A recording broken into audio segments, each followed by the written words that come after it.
করছি, আজকে জার্মানির খেলা, সেজন্য দেখতে আসলাম। খুবই ভালো করছে, যদি শুরুর দিকে একটু হতাশ ছিলাম যে একটি গোল খেয়েও ফেলছে অলরেডি। 7টা হবে কিনা, ব্রাজিলের 7 আপ রেকর্ড ভাঙবে কিনা বলা যাচ্ছে না, এখন পর্যন্ত 3টি, হাফ টাইম পরে আরও 4টি হয়ে যেতে পারে। অনেকের দগদগে স্মৃতিকে জাগিয়ে তুলতে পারে, হয়তো দেখা যাক কি হয়। এর আগে অন্য কোনো দলকে পছন্দ ছিল নাকি জীবনের প্রথমে ছিল না, সবসময় জার্মানি করতো। আজকের জন্য জার্মানি নাকি আগে থেকে জার্মানি? সবসময় জার্মানি ছিলাম। ঠিক আছে, এই যে মিনিটে মিনিটে আক্রমণ কিভাবে দেখছেন?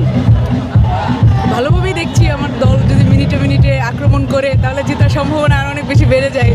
ভালোই লাগছে। এবার ওয়ার্ল্ড কাপ নেওয়ার বিষয়ে কতটুকু আশাবাদী আপনারা? আশা শুরুর দিকে একটু কমই ছিল, তো এখন খেলার ভঙ্গি দেখে মনে হচ্ছে যে আশা একটু বাড়ানো যায়। তো মনে হচ্ছে যে কাপ নিতে পারবো হয়তো। আচ্ছা, আপনি তো একজন প্রতিনিধি, একজন সংসদ সদস্য, সেই জায়গা থেকে অনেকে বলে যে আমার কোনো দল নাই, আমি সবার, আমি আর্জেন্টিনা, আমি ব্রাজিল, আমি পর্তুগাল, সেই জায়গা থেকে আপনি কি বলবেন? ফুটবল হলো greatest show on the earth, তো সারা পৃথিবীর মানুষ এটাকে এনজয় করে, আমিও এনজয় করি, আর 10 জন মানুষের মধ্যে আমিও একজন, তো সেইভাবেই এনজয় করছি।